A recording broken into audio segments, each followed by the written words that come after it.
नमस्कार दोस्तों, आप देख रहे हैं मयूर राजस्थान एजुकेशन चैनल में एक बार फिर आपके सामने एक नई वीडियो लेकर प्रस्तुत हूँ।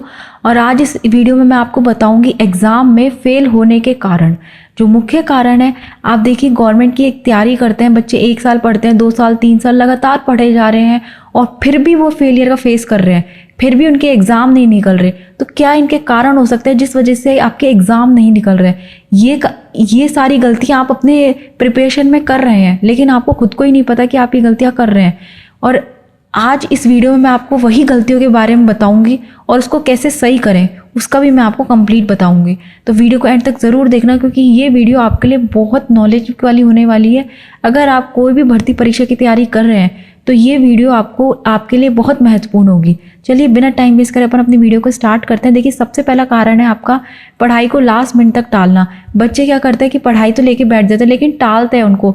आज उनको जोश चढ़ा, मोटिवेशन आया, कहीं से वीडियो देख के आ गया, कोई मूवी देख करके आ गया, उनको मोटिवेशन आ गया, किसी दोस्त का सिलेक्शन हुआ तो उसको देख के मोटिवेशन आ गया टेम्परेरी।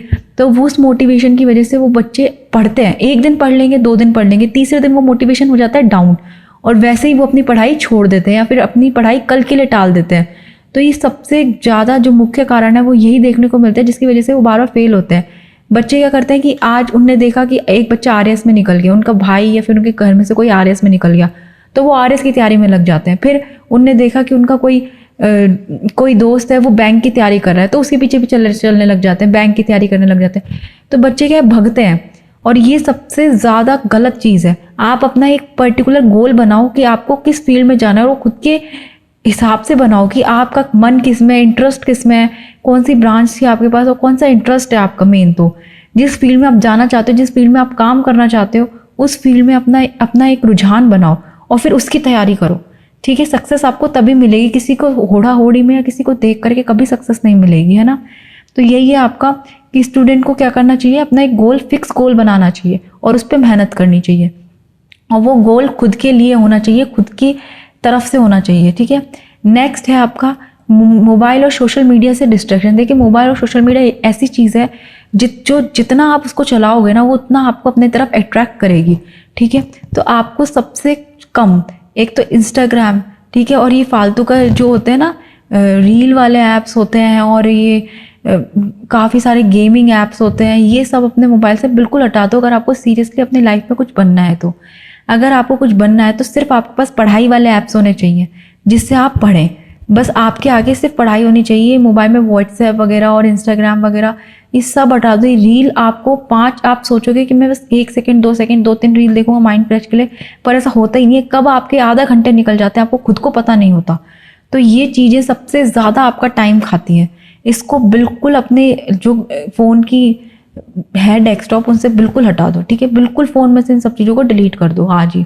ठीक है, रील गेमिंग ये सब क्या करती है, आपको बहुत ज़्यादा डिस्ट्रैक्ट करती है आपकी लाइफ में और आपका टाइम इतना वेस्ट करती है कि आपको खुद को समझ में नहीं आता कि मेरा टाइम जा कहाँ रहा है। ठीक है, थर्ड पॉइंट है आपका कि आपको रटना नहीं है, समझना भी है। बच्चे क्या करते हैं, रट के सारी चीज़ें कर लेते हैं, फिर जब वो एग्ज़ाम देने जाते हैं ना तो उनका सब कन्फ्यूज़न हो जाता है, कुछ समझ में नहीं आता। अगर आप रट रहे हो चीज़ों को तो आप समझ के रटो। एक अंडरस्टैंडिंग तो डेवलप होनी ही चाहिए अगर आपको कोई एग्ज़ाम निकालना है, क्योंकि आजकल एग्ज़ाम कोई रटा पटाया नहीं आ रहा, सब कुछ बीच में से और सब कुछ बहुत डीपली पूछा जा रहा है। चीज़ों में PYQs आ रहे हैं काफ़ी, और काफ़ी ऐसे PQRS टाइप क्वेश्चन आ रहे हैं जिनमें आपकी अंडरस्टैंडिंग का डेवलप होना बहुत ज़रूरी है। बिना अंडरस्टैंडिंग आप कोई भी एग्ज़ाम नहीं निकाल पाओगे। आपको बहुत आसान लग रहा होगा लेकिन ऐसा कोई एग्ज़ाम नहीं है जिसमें आपका जो डेवलप अंडरस्टैंडिंग होती है उसके बेसिस पे क्वेश्चंस ना आए। ठीक है, अब रट्टा वाला है जो आर्ट एंड कल्चर, हिस्ट्री, ये सब रटने वाले हैं, बट बाकी ज्योग्राफी हो गई, पॉलिटी हो गई, इन सबको आपको कॉन्सेप्ट बिठाने ही पड़ेंगे अपने माइंड में। अंडरस्टैंडिंग लेवल आपका बढ़ाना ही पड़ेगा। और उसके लिए अगर आप खुद से पढ़ रहे हैं तो उसके लिए बेस्ट तरीका मैंने आपको बता रखा है कि आप कोई भी एक बुक ले आओ अच्छी सी, जो भी आपको समझ में आ रही है। सारी बुक्स अच्छी होती हैं लेकिन आपको एक स्टैंडर्ड बुक्स ले लो और उस स्टैंडर्ड बुक को आप कम से कम 6 से 7 बार पढ़ो। देखिए, कोई भी स्टैंडर्ड बुक अगर आप पढ़ना स्टार्ट करोगे तो 1 दिन पढ़ लोगे, आपको कुछ समझ में नहीं आएगा एक बार में। ठीक है, आपको कम से कम उस बुक की 3 से 4 बार रीडिंग लगाओगे तब जाके आपका थोड़ा दिमाग में घुसेगा। और जब आप 6 से 7 बार रीडिंग लगाओगे ना उस बुक की, तब आपको वो चीज़ें लर्न होने लगेंगी। तो आपको एक ही चीज़ को बार बार पढ़ना है ताकि उस चीज़ का आपका अंडरस्टैंडिंग लेवल खुद से डेवलप हो और आपको चीज़ें कॉन्सेप्ट्स याद हो। ठीक है, तो बेस्ट तरीका है, अगर आप कोई भी गवर्नमेंट की तैयारी कर रहे हो तो ये बेस्ट तरीका है आपका पढ़ने का। बार बार चीज़ों को पढ़ते रहो, छोड़ो मत उन चीज़ों को, ठीक है। ऐड ऑन करते रहो लेकिन सब्ट्रैक्ट मत करो, चीज़ों को प्लस करते रहो, है ना।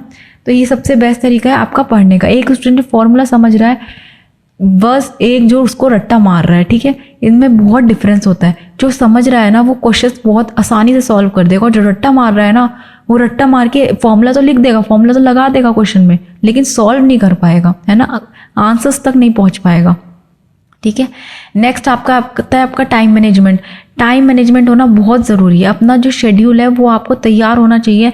जब भी आप कोई भी एग्ज़ाम की तैयारी कर रहे हो तो उसका सिलेबस पूरा निकाल के रख लो, उस सिलेबस के अकॉर्डिंग अपना टाइम टेबल सेट कर लो और अपना टाइम मैनेजमेंट कर लो कि आपको डेली 6 से 8 घंटे पढ़ना ही है। कोई बहाना नहीं चलेगा, आपको कंसिस्टेंसी रखनी ही पड़ेगी। बिना कंसिस्टेंसी आप अपने टारगेट तक कभी नहीं पहुंच पाओगे, है ना। तो आपको 24 में सबके पास होते हैं, उनमें से उनका सही उपयोग करना वो सब आपके ऊपर होता है कि कौन अपना टाइम कहाँ पे उपयोग में कर रहा है, क्योंकि सबके पास 24 घंटे हैं। सब सोएंगे, सब खाना भी खाएंगे, सब काम करेंगे, लेकिन आप पे डिपेंड करता है कि जब काम का टाइम आएगा तो आप कौन से काम करेंगे, आप फ़ोन चलाएंगे या अपनी पढ़ाई करेंगे, ठीक है। तो अपना टाइम टेबल बनाओ, ठीक है, और जो कि रियलिस्टिक हो, ऐसे नहीं कि लगातार पढ़ाई हो, ब्रेक के साथ पढ़ाई करने का टाइम टेबल बनाओ एक, है ना। और टाइम टेबल कैसे बनाना है वो सब मैंने वीडियो डाली हुई है, आप वो देख सकते हैं, आपको बहुत हेल्प मिलेगी। बाकी नेक्स्ट है आपका प्रैक्टिस ना करना। देखो जितने हो सकते हैं उतने मॉक टेस्ट दो। बिना मॉक टेस्ट आप कभी भी कोई भी एग्ज़ाम क्लियर नहीं कर सकते, आप चाहे कितना ही पढ़ लो। और ये बात मैं आपको हर वीडियो में बोलती हूँ कि जितना हो सकता है उतने मॉक टेस्ट दो। 150 मॉक टेस्ट भी दो, 150 200 जितना दे सकते हो ना उतने मॉक टेस्ट दो। मॉक टेस्ट बहुत ज़रूरी है, ठीक है। थ्योरेटिकल पढ़ाई काफ़ी नहीं होती, आपको प्रैक्टिकल नॉलेज होना बहुत ज़रूरी है। और जब तक आप मॉक टेस्ट नहीं दोगे, रियल टाइम एनवायरनमेंट में नहीं बैठोगे, आप कभी भी अपना जो एग्ज़ाम है वो क्लियर नहीं कर पाओगे, क्रैक नहीं कर पाओगे। नेक्स्ट पे आते हैं सेल्फ कॉन्फिडेंस की कमी, ठीक है। बच्चों को क्या होता है कि एग्ज़ाम की तैयारी कर लेते हैं, सब कुछ कर लेते हैं, लेकिन सेल्फ कॉन्फिडेंस नहीं होता खुद पे। और इस सेल्फ कॉन्फिडेंस की वजह से बच्चे पेपर में घबरा जाते हैं, क्वेश्चन टिक करते करते भी, सही करते करते भी गलत कर देते हैं, गोले गलत भर देंगे। ये सब होता है सेल्फ कॉन्फिडेंस की कमी। और ये जब भी डेवलप होएगा जब आप ज़्यादा से ज़्यादा मॉक टेस्ट दोगे, टेस्ट सीरीज चलाओगे।